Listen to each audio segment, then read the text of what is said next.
نجحت سلطات الانقلاب المصرية خلال عام فقط في أن تخلق حالة من الكره الشديد وجهت إلى الشعب المصري من قبل أشقائه العرب، وذلك بسبب عدد من التصريحات العنترية لقائد الانقلاب أو مزايدات أبواقه الإعلامية التي أفقدتنا علاقاتنا المتميزة مع دول الجوار، حيث توترت العلاقات المصرية الجزائرية بعد تصريحات السيسي حول قدرته على اجتياح الجزائر في 3 ساعات دون مبرر أو داعي لتلك التصريحات.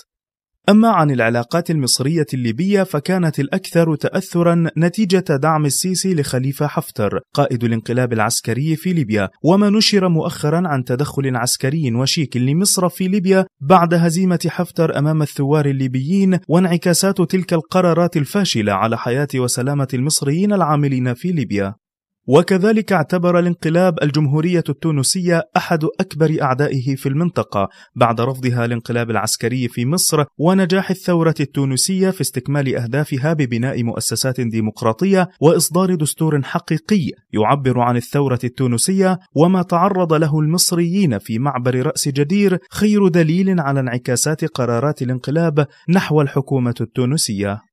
ومن ناحية أخرى تأثرت العلاقات المصرية المغربية بشكل سلبي بعد تصريحات الإعلامية أماني الخياط عبر قناة أون تي في المملوكة لرجل الأعمال نجيب ساويرس، وهو أحد أبرز داعمي الانقلاب العسكري، حيث اتهمت الخياط المغرب بأن اقتصادها قائم على الدعارة وأنها تتعاون مع التيار الإسلامي من أجل الحفاظ على كرسي الملك. أما دولتي قطر وتركيا فكانت الأكثر نصيبا من الهجوم الضاري الذي تقوده أجهزة المخابرات من خلال العشرات من وسائل الإعلام المملوكة لرجال أعمال المخلوع مبارك، حيث تكيل الشتائم والسباب صباح مساء لقطر وتركيا بسبب رفضهما للمجازر التي ارتكبها قادة الانقلاب العسكري في مصر. بينما لم يمنع التعاطف الشعبي في مصر حالة الكره التي بثها الانقلاب في صدور أهالي سوريا الذين سحلهم الانقلاب في سجونه بعد أن لجأوا إلى مصر خوفا من بطش بشار الأسد الذي يدعمه الانقلاب.